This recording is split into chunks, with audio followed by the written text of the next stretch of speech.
Welcome to all. Myself doctor Haren. आज का जो हमारा लेक्चर है वो एक्टोग्राम के ऊपर है और एक्टोग्राम को हम डाटा कलेक्शन भी कहते हैं। इस लेक्चर में हम डिस्कस करेंगे कि एक्टोग्राम क्या है और हम कैसे एक्टोग्राम को क्या करते हैं, रीड करते हैं, इसको हम डिस्कस करेंगे। इसके बाद हम डिस्कस करेंगे कि एक्टोग्राम में कुछ इम्पॉर्टेंट जो टर्म्स यूज़ होते हैं उसको हम डिस्कस करेंगे। फिर हम डिस्कस करेंगे एस्कॉफ रूल्स के बारे में। लास्ट में हम डिस्कस करेंगे कि जो मास्किंग और जो सिंक्रोनाइजिंग जो कंसेप्ट है इसका मतलब क्या है। इंट्रोडक्शन। हमें पता है कि जितने भी जो लिविंग ऑर्गेनाइजम्स होते हैं, ये लिविंग ऑर्गेनाइजम्स क्या है कि जो चलते हैं यानी गवर्न्ड होते हैं बायोलॉजिकल रिदम के थ्रू, ये चलते हैं। यानी हमारी बॉडी में बहुत सारे बायोलॉजिकल रिदम चलते रहते हैं और ये जितने भी बायोलॉजिकल रिदम्स होते हैं ये कंट्रोल में सर्काडियन क्लॉक के कंट्रोल में होते हैं और ये अप्रोक्सीमेटली क्या है 24 आवर्स का पीरियड होता है इनका। अगर हम एक्टोग्राम की अगर हम बात करें, एक्टोग्राम क्या है? एक ग्राफिकल रिप्रेजेंटेशन है किसी भी लिविंग ऑर्गेनिज्म की एक्टिविटी का, उसी को हम एक्टोग्राम्स कहते हैं। और एक्टोग्राम तब होता है जब क्या होता है, हमारा जो एनवायरमेंटल जो क्यूज होते हैं यानी जिसको हम जेटगेबर कहते हैं, अगर वो एब्सेंस होता है। और अगर मान लीजिए कि जेडगेबर क्या है एब्सेंट हो जाए, तो इस जेडगेबर एब्सेंट होने की वजह से क्या होता है कि हम जो भी रिदम्स होते हैं बायोलॉजिकल रिदम, उसको ईजिली क्या करते हैं, ट्रैक कर सकते हैं किसी भी लिविंग ऑर्गेनिज्म के अंदर। अब ये जो क्या कहते हैं, ये किस तरीके के रिदम्स होते हैं, जैसे एग्जांपल के लिए स्लीप वेक जो साइकिल्स होता है, जो रिदमिक चेंजेस होता है बॉडी टेम्परेचर का, ये इसका एग्जाम्पल है। अब हमने कहा कि जो क्या कहते हैं कि जो ईजली जो सर्काडियन जो रिदम्स होते हैं, ये क्या होते हैं, ईजली क्या होते हैं, ऑब्जर्व हो जाता है। बट होता क्या है कि जो क्या कहते हैं कि हमारा जो इंटरनल जो क्लॉक है, सर्काडियन क्लॉक, ये इसको ऑब्जर्व करना बहुत डिफिकल्ट होता है। समझ नहीं आता है कि ये किस तरीके से वर्क करता है। तो जो सर्काडियन जो बायोलॉजिस्ट थे, इसी कारण इन्होंने क्या किया, एक टेक्निक को डेवलप किया। उस टेक्निक के थ्रू सर्काडियन क्लॉक किस तरीके से काम करता है उनको उन्होंने समझाने की कोशिश की। इस टेक्निक को क्या है, एक्टोग्राम कहते हैं। और एक्टोग्राम्स के थ्रू ही हम क्या करते हैं कि जो रिदम क्या है, ऑब्जर्वेबल रिदम है जिसको हम देख सकते हैं, उनके थ्रू क्या है, एक्टोग्राम के थ्रू शो करा जाता है यानी दिखाया जाता है। अब हम यहाँ डिस्कस करेंगे कि जो एक्टोग्राम होता है उसमें कुछ इम्पोर्टेंट जो टर्म्स होते हैं वो क्या कौन कौन से होते हैं, हम उसको डिस्कस करेंगे पहले एक्टोग्राम को समझने से पहले। मान लीजिए कि कोई भी लिविंग ऑर्गेनिज्म अगर नेचुरल कंडीशन में हो, तो नेचुरल कंडीशंस में जो भी आपका एनवायरमेंटल फैक्टर होगा, एनवायरोमेंटल जो फैक्टर होगा, फैक्टर जिसको हम क्यूज भी कहते हैं, इसको हम जिटगेवर कहते हैं। तो ये हमें याद रखना है। और जब ये क्या करेगा कि एनवायरमेंटल फैक्टर की प्रेजेंस पे जो लिविंग ऑर्गेनिज्म क्या है, एक रिदम को शो करेगा। तो रिदम को जो शो करेगा, उस रिदम का जो टोटल टाइमिंग है, उस टाइमिंग को हम कहते हैं जिटगेबर टाइमिंग कहते हैं हम उससे। तो हम इसे जेड टी से रिप्रेजेंट करते हैं। यहाँ पे जो जेड टी लिखा हुआ है और Z12 जो लिखा हुआ है, तो ये डे को रिप्रेजेंट कर रहा है हमारा। यहाँ पे T12 और ZT24 ये नाइट को रिप्रेजेंट कर रहा है हमारा। अब यहाँ पे एक टर्म आता है इंट्रेंड। तो हमारा क्या होता है कि जो बायोलॉजिकल जो रिदम्स होते हैं, यानी जो बायोलॉजिकल जो रिदम्स है, ये क्या है कि सिंक्रोनाइज्ड हो जाता है। सिंक्रोनाइज्ड हो जाता है किसके साथ, हमारा सर्काडियन जो हमारा जो सर्काडियन जो क्लॉक होता है। तो सर्काडियन जो क्लॉक है, सर्काडियन क्लॉक के साथ क्या है, ये सिंक्रोनाइज़्ड हो जाता है, तो इसी को हम क्या कहते हैं, एंट्रेन्ड कहते हैं। या दूसरे टर्म में हम कह सकते हैं कि जो हमारा सर्काडियन जो क्लॉक है, ये क्या हो जाता है, सिंक्रोनाइज़्ड हो जाता है। सिंक्रोनाइज़्ड हो जाता है किसके साथ? एनवायरमेंटल एनवायरमेंटल क्यूज़ के साथ, यानी फैक्टर के साथ, तो इसी को हम एंट्रेन्ड कहते हैं। अब यहाँ पे जो अगर हम किसी भी जो लिविंग ऑर्गेनिज्म है उसे एक कंट्रोल्ड कंडीशन में रख दें, यानी एक्सपेरिमेंटल कंडीशन में रख दें, तो क्या होगा उसे ये हम समझते हैं। मान लीजिए कि हमारा जो एनवायरमेंटल फैक्टर है, एनवायरोमेंटल जो फैक्टर है जिसको हम क्यूज कह रहे हैं, ये क्या होगा अगर अगर एब्सेंट हो जाए। तो एब्सेंट हो जाए तो जो लिविंग ऑर्गेनिज्म क्या है, एक रिदम को शो करेगा, जो रिदम को शो करेगा, इसको हम कहते हैं free running period, free running कहते हैं उस रिदम को। और उस जो फ्री रनिंग यानी रिदम को पूरा कंप्लीट करने के लिए जो टाइमिंग लगता है, इसको हम फ्री रनिंग पीरियड कहते हैं। इसको हम एफ आर पी से क्या है, रिप्रेजेंट करते हैं। और इस एफ आर पी को हम क्या कहते हैं, लोअर केस केस हम टाउ से भी रिप्रेजेंट करते हैं, जिसको इस तरीके से लिखते हैं। अब जो टोटल जो टाइम पीरियड है, यानी ये एक्सपेरिमेंटल कंडीशंस में है, तो हम ये सर्काडियन क्या है, पीरियड को शो कर रहे हैं, तो इसीलिए हम इसको सर्काडियन टाइम से यानी रिप्रेजेंट करते हैं सीटी से। तो यहाँ पे जो सीटी है 0 और सीटी 12 है, ये डे को रिप्रेजेंट कर रहा है। और यहाँ पे जो सीटी 12 है और सीटी 24 है, यानी ये नाइट को रिप्रेजेंट कर रहा है। अब हम समझते हैं कि मास्किंग टर्म क्या होता है। एक्चुअली में क्या होता है कि मान लीजिए हमने कहा कि एनवायरोमेंटल जो क्यूज है यानी फैक्टर है, ये क्या हो गया, एब्सेंट है। अब एब्सेंट है और ये क्या करता है, एनवायरमेंटल क्यूज एब्सेंट है, तब भी क्या है कि जो लिविंग ऑर्गेनिज्म एक क्या है कि आपका रिदम को रिप्रेजेंट कर रहा है, यानी रिदम को शो कर रहा है, जिसको हम कहते हैं उस रिदम को, अब पहले हम लिख देते हैं रिदम, रिदम को शो कर रहा है, उस रिदम को हम क्या कहते हैं, रिदम को हम कह रहे हैं फ्री रनिंग, फ्री रनिंग कह देते हैं हम उस रिदम को।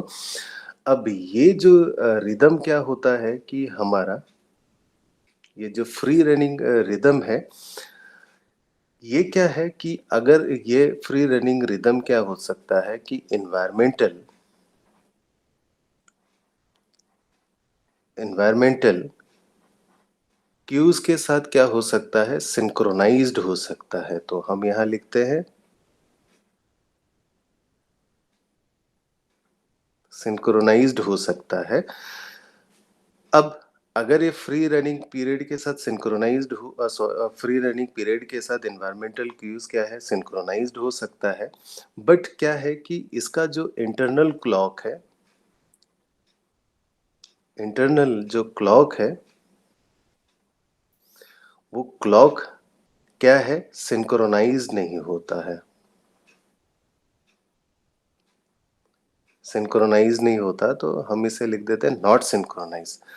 तो ये जो मैकेनिज्म है, इसी को हम मास्किंग कहते हैं। इसे हम आगे आने वाले स्लाइड में क्या है, एग्जाम्पल से समझने की कोशिश करेंगे। अब हम यहाँ डिस्कस करेंगे कि जो हमारा एक्टोग्राम है, उस एक्टोग्राम को हम रीड कैसे करते हैं। अब रीड करने के लिए क्या है, हमने एक एक्सपेरिमेंटल कंडीशंस को क्या है, सेटअप किया है। तो ये माउस को लिविंग ऑर्गेनिज्म हमने लिया है। अब हमें पता है कि जो माउस जो लिविंग ऑर्गेनिज्म है, ये नॉकटर्नल लिविंग ऑर्गेनिज्म है। ये एक्टिव होता है during the time of night और इनएक्टिव होता है during the time of day. अब हम अगर यहाँ पे पिक्चर पे देखें तो आप देख रहे हैं कि ये क्या है, लाइट है। लाइट है, अगर लाइट जब ऑन होगा तो यहाँ पे जो आप व्हील देख रहे हैं, इस व्हील में क्या है, माउस क्या है, इनएक्टिव है। इनएक्टिव है। अब जैसे ही जो हमारा लाइट है, तो हम यहाँ देख रहे हैं लाइट है, वो अगर ऑफ हो जाए तो हमारा जो माउस क्या है यहाँ पे एक्टिव हो गया है। तो जिसकी एक्टिव हो जाने की वजह से जो हमारा जो व्हील है वो क्या है, टर्न ऑन हो जाता है, यानी मूव करना स्टार्ट हो जाता है। अब यहाँ जो आपको पिक्चर दिखाई दे रहा है, फोटोग्राफ्स दिखाई दे रहा है, तो ये हॉरिजेंटल जो लाइंस आपको दिखाई दे रहा है, हॉरिजेंटल लाइंस में ये जो आपको आपको ये जो वाइट बार है, वाइट जो बार है, ये वाइट बार क्या है, रिप्रेजेंट कर रहा है, डे को रिप्रेजेंट कर रहा है।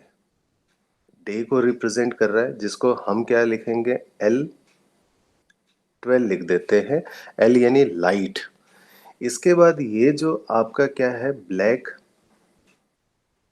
ब्लैक जो बार है, ये रिप्रेजेंट कर रहा है नाइट को, तो इसको हम लिख देते हैं D12। डी यानी डार्क। अब यहाँ पे आपको जो ये स्ट्रक्चर आपको ये दिखाई दे रहा है नीचे की तरफ, ये जो जितने भी स्ट्रक्चर दिखाई दे रहा है, तो ये जो स्ट्रक्चर है, ये क्या है, माउस की एक्टिविटी है। माउस एक्टिविटी है, ये माउस की एक्टिविटी को रिप्रेजेंट कर रहा है। तो आप देख रहे हैं कि जो माउस की एक्टिविटी है वो कब है, नाइट में है, क्योंकि माउस क्या है, नॉक्टर्नल लिविंग ऑर्गेनिज्म है। अब यहाँ आप देख रहे हैं कि जो ये ZT लिखा हुआ है, तो ZT है, तो ZT का मतलब है कि यहाँ पे ये नेचुरल कंडीशन की बात कर रहे हैं, नेचुरल कंडीशंस की बात कर रहे हैं, यानी जहाँ पे आपका क्या है, इन्वायरमेंटल क्यूज क्या है, प्रेजेंट होगा। तो हम लिख देते हैं इन्वायरमेंटल क्यूज अगर प्रेजेंट हो तो हम ZT से डिनोट करते हैं। तो Z0 से Z12 आपको दिखाई दे रहा है, तो ये हमारा क्या हो गया है, डे हो गया है, और ये हमारा क्या है, नाइट है। तो सेम आप देख रहे हैं कि यहाँ जो रिप्रेजेंट कर रखा है हमने, वो हम पहले ही डिस्कस कर चुके हैं। अब यहाँ जो आपको पिक्चर दिखाई दे रहा है, तो इस पिक्चर को, ये हमारा क्या है, सिंगल प्लॉटेड एक्टोग्राम है हमारा। तो ये जो सिंगल प्लॉटेड एक्टोग्राम है, हम पहले ही डिस्कस कर चुके हैं कि ये क्या है, लाइट यानी डे को रिप्रेजेंट कर रहा है, और ये हमारा नाइट को रिप्रेजेंट कर रहा है। तो यहाँ पे क्या है कि दिखा रखा है कि ये 4 डेज का क्या है, साइकिल दिखा रखा है। तो 4 डेज में first, second, third and 4 days. यहाँ आप देख रहे हैं कि जो फर्स्ट डेज में है, तो यहाँ पे ये माउस की एक्टिविटी है, एक्टिविटी। ये हमारा जो सेकेंड डे है, तो यानी सेकेंड डे में माउस की एक्टिविटी है ये हमारा जो दिखाई दे रहा है ये, तो ये थर्ड डे में माउस की एक्टिविटी है। तो अब ये हमारा जो दिखाई दे रहा है, ये हमारा 4 डे में माउस की क्या है, एक्टिविटी है। अब यहाँ नीचे की तरफ जो आपको पिक्चर दिखाई दे रहा है, तो ये पिक्चर क्या है, डबल प्लॉटेड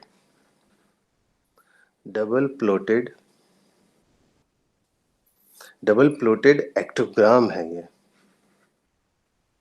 डबल प्लॉटेड एक्टोग्राम है। अब ये जो डबल प्लॉटेड एक्टोग्राम हम यूज क्यों करते हैं, अगर आप यहाँ देखते हैं कि डबल प्लॉटेड एक्टोग्राम में, तो आप देख रहे हैं कि यहाँ देखकर आपको लगता है कि जो हमारा इंक है, ये इंक का वेस्ट हो सकता है, यानी इंक का वेस्टेजेस है। बट फिर भी ये डबल प्लॉटेड एक्टोग्राम क्यों इम्पोर्टेंट है, वो हम थोड़ी देर में हम डिस्कस करेंगे। पहले हम देख लेते हैं कि डबल प्लॉटेड एक्टोग्राम में क्या है कि ये डे को रिप्रेजेंट कर रहा है, ये नाइट को रिप्रेजेंट कर रहा है, ये डे को रिप्रेजेंट कर रहा है, ये नाइट को रिप्रेजेंट कर रहा है हमारा। तो आप देखेंगे ये टोटल 48 आवर्स का क्या है साइकिल है, डे यानी डबल हो गया है हमारा यहाँ पे। और ये डेज को रिप्रेजेंट कर रहा है और कब ये लिविंग ऑर्गेनिज्म एक्टिव है इसको यहाँ पे रिप्रेजेंट कर रहा है, यानी माउस की एक्टिविटी को। अब हम डिस्कस करेंगे कि अगर एक्सपेरिमेंटल कंडीशंस की बात करें, हम यहाँ ले रहे हैं कि एक्सपेरिमेंटल कंडीशन की बात करें, एक्सपेरिमेंटल कंडीशंस की हम बात करें, तो यहाँ जो आपको ये ब्लैक जो बार दिखाई दे रहा है, तो ये ब्लैक बार, जो ब्लैक बार है ये रिप्रेजेंट कर रहा है कंटिन्यूस डार्क को। तो हम डी डी लिख रहे हैं, तो डी डी का मतलब होता है कंटिन्यूस डार्क। तो यहाँ पे आप देख रहे हैं कि कंटिन्यूस डार्क पे, तो यहाँ पे ये जो ब्लैक, ये जो लाइंस दिखाई दे रही है आपको, ये जो ब्लैक लाइंस है ये माउस एक्टिविटी को रिप्रेजेंट कर रहा है, माउस एक्टिविटी को रिप्रेजेंट कर रहा है। तो आप देख रहे हैं कि ये जो माउस की एक्टिविटी है ये क्या है कि इधर की तरफ क्या है आपका राइट साइड की तरफ, हम यहाँ पे लिख देते हैं राइट साइड की तरफ क्या हो रहा है, एक्टिविटी क्या है, ड्रिफ्ट हो रही है, ड्रिफ्ट हो रही है। तो अब राइट साइड की तरफ ड्रिफ्ट हो रहा है, तो ये क्या रिप्रेजेंट कर रहा है कि जो हमारा माउस है, माउस की जो एक्टिविटी है, वो जो एक्टिविटी है क्या हो रही है, माउस की एक्टिविटी है थोड़ा लेटर हो रहा है, यानी थोड़ा लेट हो रहा है माउस की एक्टिविटी है। और माउस की एक्टिविटी लेट होने की को जो हम रिप्रेजेंट कर रहे हैं, तो ये क्या हो रहा है, एक्टिविटी क्या है, राइट साइड की तरफ क्या हो रहा है, राइट साइड की तरफ क्या हो रहा है, ड्रिफ्ट कर रहा है, यानी खिसक रहा है। तो इसी वजह से क्या होगा, जो फ्री रनिंग पीरियड होगा एफ आर, जो पी होगा फ्री रनिंग पीरियड, ये ग्रेटर होगा, क्या होगा 24 आवर्स से क्या होगा, ज्यादा होगा एफ आर पी हमारा। तो और अब हमें पता है कि ये जो हमने सिंगल प्लॉटेड जो बनाया हुआ है, तो ये क्या किसको किसको रिप्रेजेंट कर रहा है, ओनली ये जो रिप्रेजेंट कर रहा है ये 24 आवर्स को रिप्रेजेंट कर रहा है। तो यानी यहाँ पे थोड़ा सा दिक्कत हो जाता है कि हमें जब अगर फ्री रनिंग पीरियड क्या है 24 आवर्स से ज़्यादा हो, तो हमें क्या है माउस की एक्टिविटी दिखाने में क्या होता है, थोड़ा दिक्कत हो जाती है। वहीं पे अगर एक्सपेरिमेंटल कंडीशन में ये हम सेकंड कंडीशन ले लें, तो सेकंड कंडीशन में आप देख रहे हैं सेम आपका ये जो डार्क डी डी जो लाइन है कंटिन्यूस डार्क को रिप्रेजेंट कर रहा है। अगर हम यहाँ राइट साइड की तरफ से अगर हम देखेंगे कि ये राइट साइड है, तो ये राइट साइड की तरफ ये माउस की एक्टिविटी है, माउस एक्टिविटी है, इसको रिप्रेजेंट कर रहा है। तो आप देख रहे हैं कि ये जो आपका एक्टिविटी है ये लेफ्ट साइड की तरफ अब लेफ्ट ड्रिफ्ट हो रहा है, तो लेफ्ट साइड की तरफ क्या हो रहा है, ड्रिफ्ट हो रहा है। अब अगर ये लेफ्ट साइड की तरफ ड्रिफ्ट हो रहा है, तो क्या रिप्रेजेंट कर रहा है कि जो माउस की जो एक्टिविटी है, माउस जो एक्टिविटी है यहाँ पे, वो क्या हो रहा है कि यहाँ पे कि अर्ली हो रहा है, यानी जल्दी हो रहा है, अर्लियर हो रहा है। तो माउस की एक्टिविटी अर्लियर होने की वजह से क्या हो जाएगा, जो आपका एफ आर जो पी है ये क्या हो जाएगा 24 आवर से क्या हो जाएगा, लेस हो जाएगा, 24 आवर से कम हो जाएगा। तो आप सेकंड कंडीशन में देख रहे हैं कि अगर क्या है एफ आर पी 24 आवर से कम होगा, तो भी इसको सिंगल प्लॉटेड जो आपका एक्टोग्राम है उसको में रिप्रेजेंट करने में बड़ी दिक्कत होगी। इसीलिए यही जो कंडीशन है, इसमें आप देख रहे हैं कि ये हमारा कंटिन्यूअस ये जो डार्क लाइन है, बार है, तो कंटिन्यूअस डार्क है, तो ये हमारा क्या है, डबल प्लॉटेड एक्टोग्राम है हमारा। तो डबल प्लॉटेड एक्टोग्राम इसीलिए यूज करते हैं ताकि जो FRP 24 आवर्स से ज़्यादा हो या कम हो, उसके लिए हम क्या है, डबल प्लॉटेड एक्टोग्राम यूज करते हैं ताकि उस माउस की एक्टिविटी को हम देख सकें। तो ये फर्स्ट कंडीशन के लिए ये था, और ये हमारा सेकंड कंडीशन के लिए तो ये था हमारा। अब हम डिस्कस करेंगे कि एस्कॉफ रूल्स क्या होते हैं। तो एस्कॉफ रूल्स को समझने पहले हम एक चीज़ को डिस्कस कर लेते हैं कि डी कॉन्डोली नाम का एक साइंटिस्ट था। उन्होंने एक एक्सपेरिमेंट परफॉर्म किया मिमोसा पिडुंका प्लांट पे, जिसको हम टच मी नॉट प्लांट भी कहते हैं।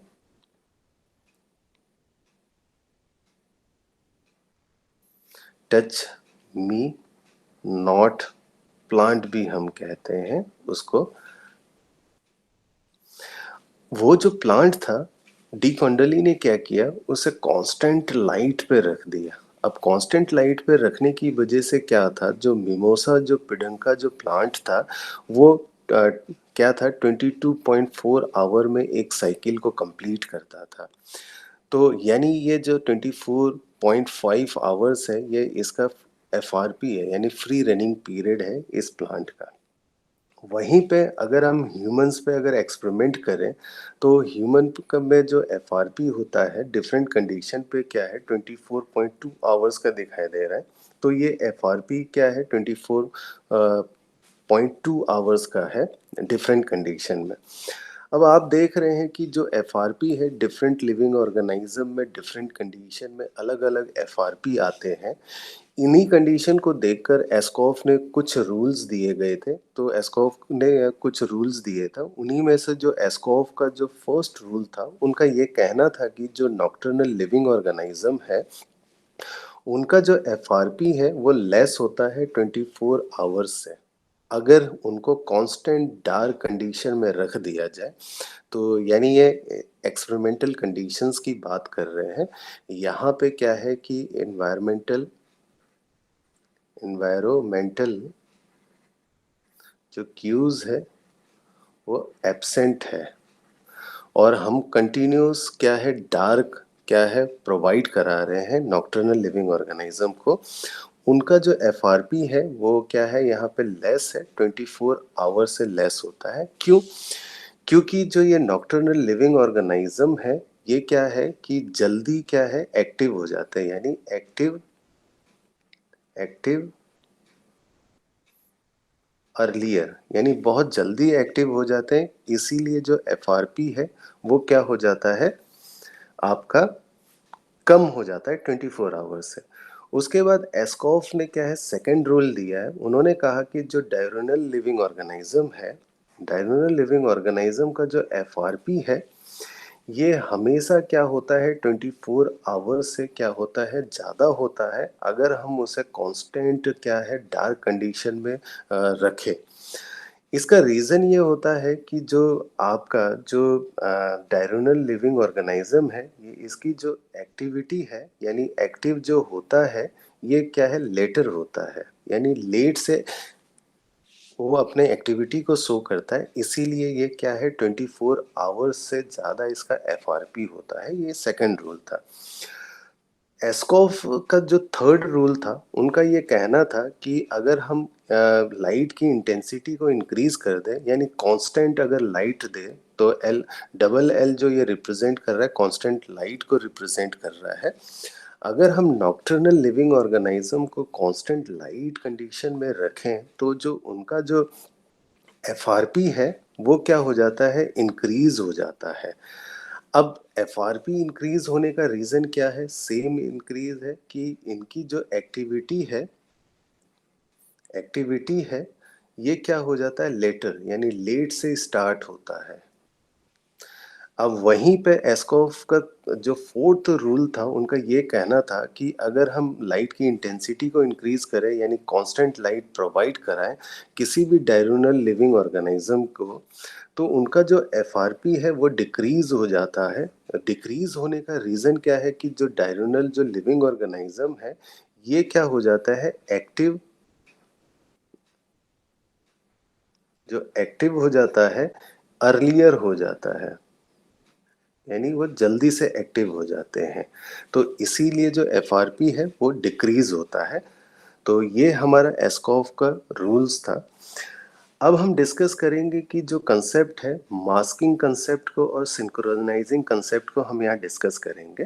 तो हमें पता है कि बहुत सारे जो एनवायरमेंटल क्यूज़ हैं, यानी एनवायरमेंटल फैक्टर है, जैसे कि लाइट है, टेम्परेचर है और ह्यूमिडिटी है, और जो फूड अवेलेबिलिटी है, अर्थ का मैग्नेटिक फील्ड है, अर्थ का रोटेशन है on its axis, gamma radiation की अगर हम बात करें, ये जितने भी एनवायरमेंटल जो फैक्टर्स आपको दिखाई दे रहे हैं, ये एनवायरमेंटल फैक्टर्स क्या है, ऑसिलेट करते हैं 24 आवर्स पीरियड के साथ। अब वहीं पे जो हमारा जो एंडोजीनियस जो सर्काडियन जो क्लॉक है, वो फंक्शन करता है एब्सेंस ऑफ एक्सटर्नल क्यूज के एब्सेंस में भी फंक्शन करता है, और प्रेजेंस में भी क्या है, फंक्शन करता है, एंडोजीनियस स्टिमुलाई के प्रेजेंस में भी। अब जो सर्काडियन जो क्लॉक होता है, ये क्या है, सिंक्रोनाइज कर सकता है इन्वायरमेंटल क्यूज यानी फैक्टर्स के साथ। तो हम यहाँ फैक्टर लिखते हैं, तो फैक्टर्स के साथ क्या है, ये सिंक्रोनाइज कर सकता है सर्काडियन क्लॉक। तो ये जो मैकेनिज्म है सिंक्रोनाइजेशन का, इसी मैकेनिज्म को हम एंटेनमेंट कह देते हैं। अब वहीं पे क्या है कि बहुत सारे क्या होते हैं कि जो हमारा जितने भी जो एनवायरमेंटल क्यूज की अगर हम बात करें, जिसको हम जेट गिबर कहते हैं, ये एनवायरमेंटल क्यूज क्या है, एक तरीके से एक्ट करता है इन ट्रेनिंग एजेंट्स की तरह एक्ट करता है जो सर्काडियन क्लॉक के लिए। और हमारा जो 24 जो आवर्स होता है, लाइट और डार्क फेज पे ये डिवाइडेड होता है, जिसको एलडी हम कह रहे हैं। तो जो हमारा डार्क फेज होता है, उसको हम स्कोटो फेज कहते हैं, और जो लाइट फेज होता है हमारा, उसको हम फोटो फेज कहते हैं। अब हम देखते हैं कि बहुत सारे जो बायोलॉजिकल जो रिदम होते हैं, ये जो बायोलॉजिकल रिदम होते हैं, ये क्या है कि इंट्रेंड हो जाते हैं, यानी सिंक्रोनाइज हो जाते हैं जेट गिबर्स के साथ, यानी एक्सटर्नल फैक्टर्स के साथ, एक्सटर्नल फैक्टर यानी इन्वायरमेंटल फैक्टर्स के साथ।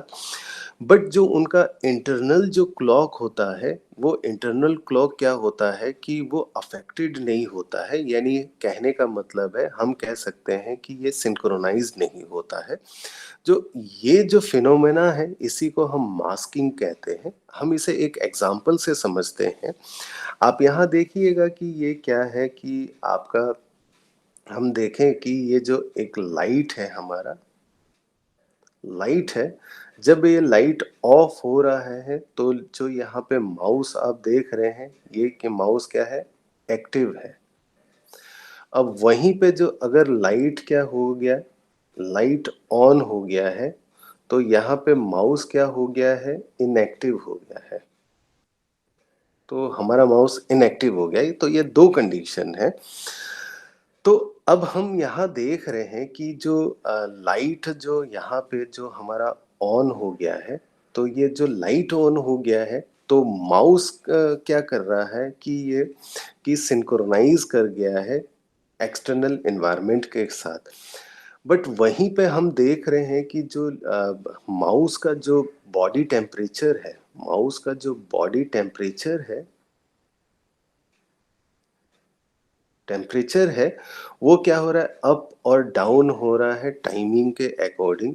तो हम देख रहे हैं कि जो बॉडी जो टेम्परेचर है, तो यानी बॉडी टेम्परेचर क्या है, ये नॉट सिंक्रोनाइज्ड हो रहा है, यानी सिंक्रोनाइज्ड नहीं हो रहा है,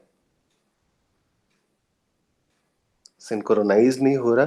किसके साथ, एनवायरोमेंटल क्यूज के साथ सिंक्रोनाइज नहीं हो रहा है। तो हम यहाँ कह सकते हैं, यानी इन्वायरमेंट क्यूज के साथ सिंक्रोनाइज नहीं हो रहा, यानी किसके साथ सिंक्रोनाइज नहीं हो रहा, इंटरनल क्लॉक के साथ, इंटरनल क्लॉक के साथ क्या है, ये सिंक्रोनाइज़ नहीं हो रहा। तो इसी जो कांसेप्ट है, हम लोग इसी कांसेप्ट को क्या कहते हैं, मास्किंग कहते हैं। आज हमने डिस्कस किया कि एक्टोग्राम किसे कहते हैं, यानी डाटा कलेक्शन किसे कहते हैं। फिर हमने एक्टोग्राम को समझा, एक्टोग्राम में यूज़ होने वाले जो इम्पोर्टेंट टर्म्स थे हमने उसको डिस्कस किया, एस्कोफ रूल्स को हमने डिस्कस किया, मास्किंग और सिंक्रोनाइजिंग का जो टर्म्स था उसको हमने डिस्कस किया और समझा कि ये दोनों टर्म्स क्या होते हैं। आई होप आप सभी को ये लेक्चर समझ में आया होगा। Thank you.